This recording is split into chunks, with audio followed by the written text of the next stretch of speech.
What if I told you that the wealthiest man in ancient Rome, a man who controlled more gold than most modern billionaires, lived in deliberate poverty for weeks at a time, not because he had to, but because he chose to? His name was Lucius Annaeus Seneca. He was the financial advisor to Emperor Nero, the most powerful ruler in the Western world. He wrote more letters about money, time, and wisdom than almost any philosopher in history, and he had one rule, one single rule, that separated the man who builds wealth from the man who is destroyed by it. Today, we are going to examine that rule. We are going to dive deep into the philosophy of Seneca, not as a historical curiosity, but as a living framework for your financial life right now. Because Seneca's world and your world have more in common than you think. Panic, excess, distraction, the illusion of control.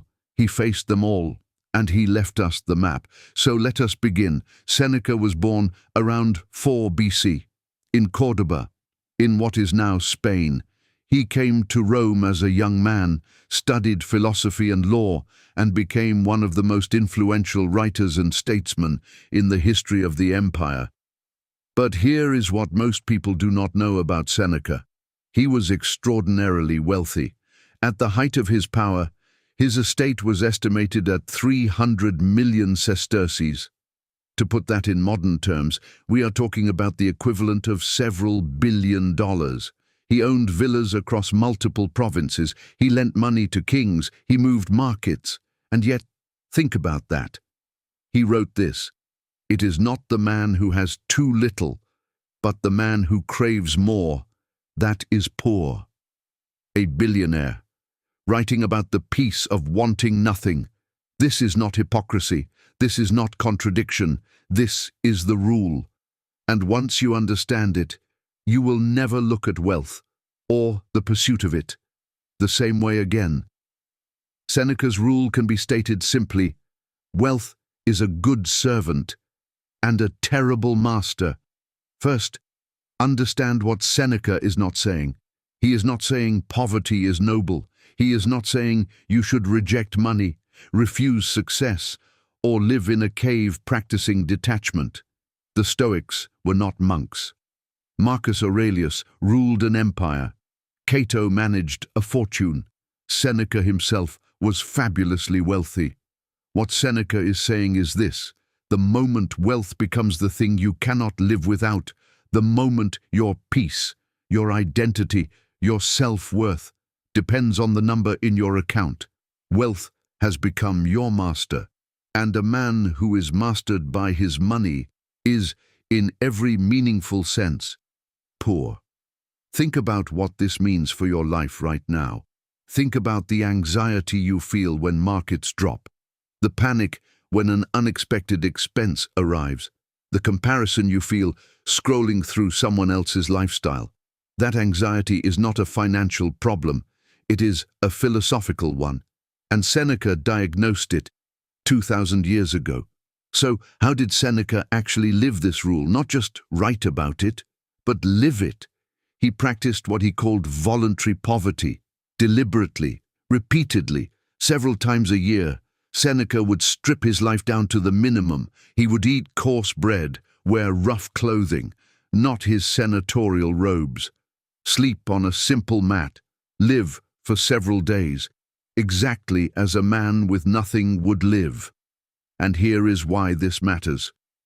He wrote, "I do this because I want to find out if the mind has strength enough to endure conditions which are not really terrible at all, or only seem so."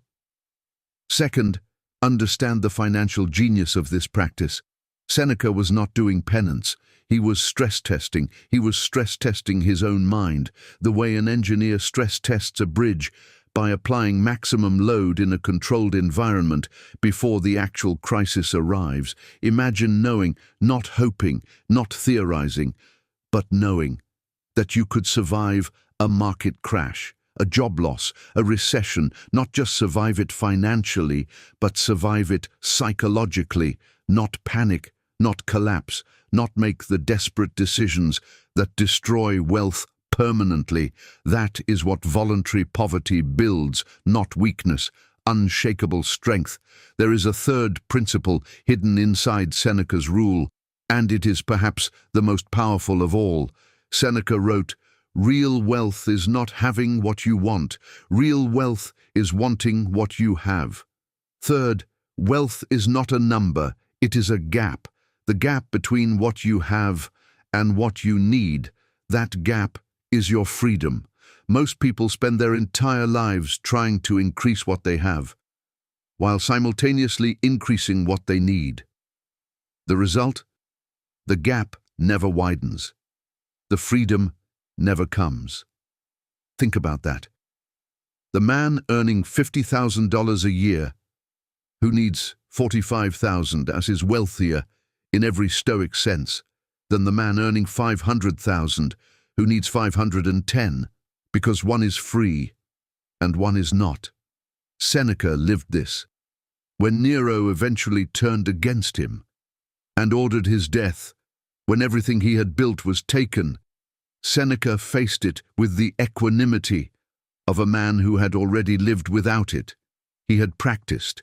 He had stress-tested. He knew that his peace was not stored in his villas or his ledgers. It was stored here, in his mind, in his philosophy, in the gap. So what does this mean for you in the decisions you face right now? Fourth, apply Seneca's rule in 3 specific ways. 1. Conduct your own voluntary poverty. Not forever, not dramatically. Choose 1 weekend per month to live at minimum. Spend nothing, eat simply, remove all luxury. Do not do this as punishment, do it as training. You are building the psychological resilience that will protect your wealth in ways no financial advisor can. 2. Audit your wants versus your needs. Write them down. On one side, what you genuinely need to live well. On the other, what you have convinced yourself you need. The distance between those 2 lists is your current level of financial dependence. Narrow it deliberately. 3. Redefine what it means to be rich, not as a number in an account, as a level of freedom. Freedom to choose your time, freedom to walk away from what does not serve you, freedom to face loss without panic. That is Seneca's wealth. That is the wealth that cannot be taxed, crashed, or taken by a Nero. Seneca died in 65 AD, forced to take his own life by the emperor he had served for a decade. He died calmly. His final recorded words were not about his fortune, his villas, or his legacy. They were philosophy. Until the very end, he was the thing his wealth never was, unshakable. This is the rule. Wealth is a good servant and a terrible master. Build it deliberately, hold it loosely, want what you have, need less than you earn. Stress test your mind before the market stress tests it for you. Seneca spent 30 years writing his wisdom into letters. He never expected to survive. They survived 2,000 years. And the man or woman who reads them today, who applies even one principle to one decision, is richer for it. So, let us begin this journey of discovery together. If this moved something in you, subscribe. New videos every Tuesday and Thursday. And leave one word in the comments, just one word, that describes your relationship with money right now. I will read everyone. Build wealth, build character, build a life that does not crack under pressure.